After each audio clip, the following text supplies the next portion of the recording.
Melt and pour soap making என்பது வீட்டில் soap தயாரிக்க ஒரு எளிய முறையாகும். இது ஏற்கனவே தயாரிக்கப்பட்ட சோப்பு பேஸ் பயன்படுத்தி செய்யப்படுகிறது. தேவையான பொருட்கள்: melt and pour soap base. இதுதான் அடிப்படை சோப்பு பொருள். இதை வாங்கி உருக்கிக் கொள்ளலாம். கிளியர் ஷியா பட்டர் அல்லது கோட்டின் பால் போன்ற தளங்கள் உள்ளன. அளக்கும் கோப்பை அல்லது சூடான பாத்திரம் சோப்புத் தளத்தை உருக்கப் பயன்படுகிறது. கலக்கப் பயன்படும் ஸ்பூன் அல்லது ஸ்பேட்டுலா.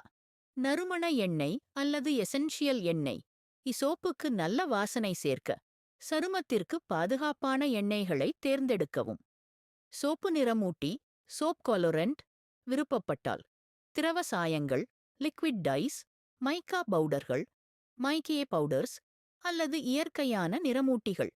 சோப்பு மோல்டுகள் சோப் மோல்ட்ஸ் சோப்பை உருவாக்குவதற்கான அச்சுகள். சிலிக்கான் மோல்டுகள் சோப்பை எளிதாக எடுக்க உதவும். Alcohol spray rubbing alcohol spray பாட்டிலில் குமிழ்களை அகற்ற மிகவும் முக்கியமானது. கட்டிங் போர்டு மற்றும் கத்தி நைஃப். சோப்புத்தளம் பெரிய கட்டியாக இருந்தால் வெட்ட.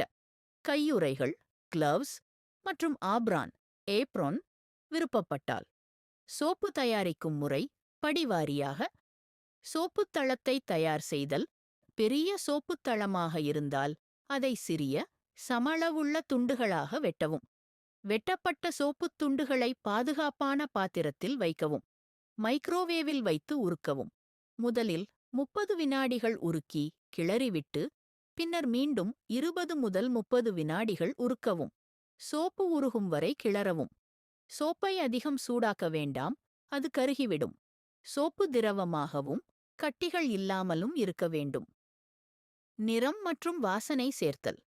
சோப்பு உருகியதும் 1 நிமிடம் அல்லது 2 நிமிடங்கள் ஆறவிடவும். அது இன்னும் திரவமாக இருக்க வேண்டும், ஆனால் சூடாக இருக்கக்கூடாது. நிறமூட்டியைச் சேர்க்கவும். திரவ சாயமாக இருந்தால் சில துளிகள் போதும். மைக்கா பவுடராக இருந்தால் சிறிது ஆல்கஹாலுடன் கலந்து பின்னர் சோப்பில் சேர்க்கவும். நிறம் சீராக கலக்கும் வரை மெதுவாக கிளறவும்.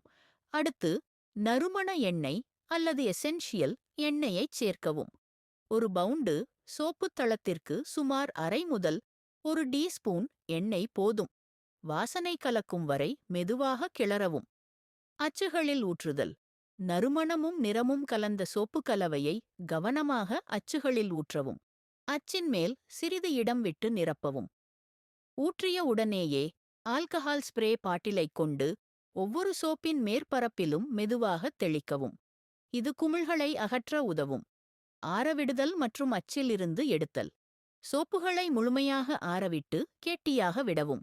இதற்கு 1 முதல் 4 மணி நேரமாகலாம். குளிர்சாதனப் பெட்டியில் 30 நிமிடங்கள் வைப்பதன் மூலம் செயல்முறையை விரைவுபடுத்தலாம், ஆனால் உறையவிட வேண்டாம்.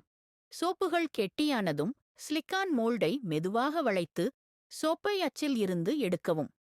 முக்கிய குறிப்புகள்: தயாரிக்கப்பட்ட சோப்புகளை காற்றுப்புகாத கொள்கலன்கள் அல்லது கிளிங் ராப் சேமித்து வைப்பதன் மூலம் அவை ஈரப்பதத்தை உறிஞ்சுவதைத் தவிர்க்கலாம். அடுக்குகள், பல்வேறு பொருட்கள் மற்றும் வெவ்வேறு சோப்புத் பேசு சேர்த்து பரிசோதனை செய்யலாம்.